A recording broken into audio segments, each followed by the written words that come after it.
Les petites histoires pour apprendre le français. Le seigneur de la forêt. Français à deux. Conte de fées magique. Monsieur Goïs Idiomas. Dans une maison à la lisière de la forêt, vivaient jadis 5 frères et leur petite sœur, Anne.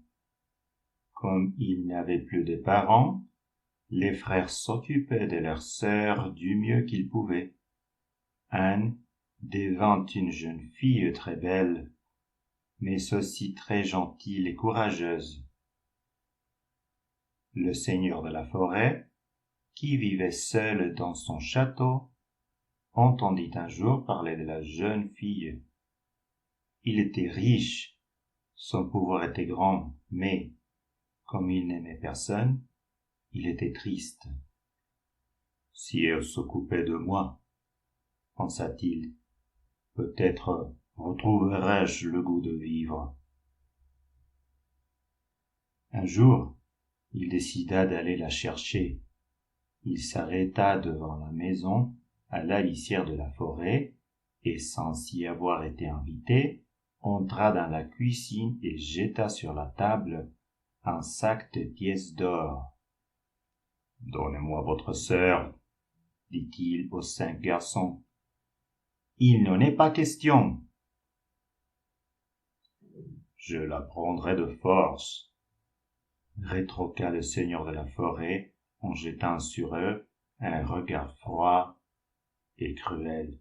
« J'utiliserai la magie s'il le faut. » Les 5 frères se fâchèrent et le chassèrent de la maison.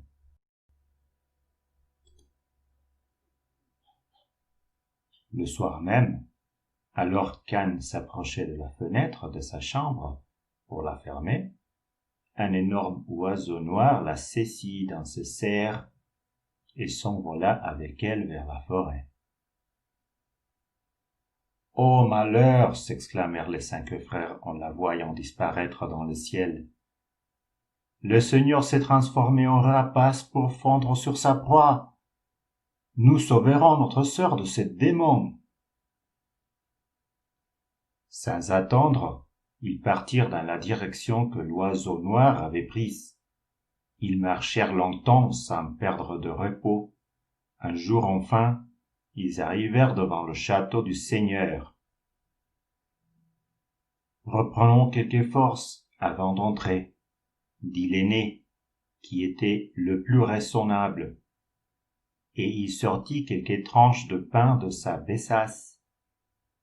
Il mangeait quand 5 colombes blanches et un pigeon gris se posèrent sur l'herbe, juste devant eux, en roucoulant tristement. « Ces oiseaux sont affamés, » dit le cadet en émiettant immédiatement son pain. « Vous avez bon cœur, » dit le pigeon avec une voix humaine. Les frères se regardèrent, surpris. « Vous allez entrer dans ce château, » poursuivit le pigeon, « et son propriétaire va vous ensorceler. Sachez que ces formules magiques perdront leur pouvoir si vous dites « Mon Dieu, aide-nous à redevenir ce que nous étions. » Un peu plus tard, les 5 frères poussaient la porte d'entrée du château. Ils s'avancèrent, eux. Dans une grande salle froide, ils se retrouvèrent en face du seigneur de la forêt. « Nous sommes venus chercher notre sœur, » dit l'aîné. « Dis-nous où tu la caches. »« Certainement pas. J'ai besoin d'une servante.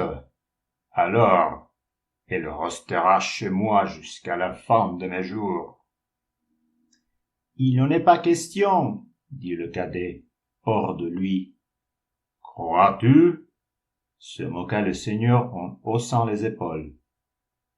Par un tour de magie, il transforma alors les 5 frères en chevreaux et, ayant pris lui-même l'apparence d'un loup, il s'apprêtait à bondir sur eux, quand ils se mirent à courir en tous sens et à se cacher où ils pouvaient. Seul l'un d'entre eux ne trouva pas de cachette. « Ah !» gronda le loup en montrant ses longues dents. « Je ne vais faire de toi qu'une bouchée. »« Mon Dieu, aide-nous à redevenir ce que nous étions !» balbutia le chevreau tout tremblant. À l'instant même, tous reprirent leur apparence humaine, mais, d'un geste, le seigneur de la forêt les transforma tous en poussins. Devenus éperviers, il fondit sur eux en ouvrant grandes ses serres. « Mon Dieu, aide-nous à redevenir ce que nous étions !» dit l'un des poussins. Et ils reprirent tous leur apparence humaine. Le sorcier fit un geste de la main et transforma les 5 frères en mouches. Une vilaine araignée les guettait au milieu de sa toile. Mais juste avant que les mouches tombent dans le piège, l'une d'elles prononça la formule magique. L'araignée, retenue par son fil, ne fut pas assez rapide pour reprendre son apparence d'homme, et l'aîné des garçons l'écrasa avec son pied. Le soleil inonda le château de lumière. Un descendit le grand escalier et se jeta dans les bras de ses frères. Il était suivi de 5 belles princesses en robe blanche et d'un prince vêtu de gris.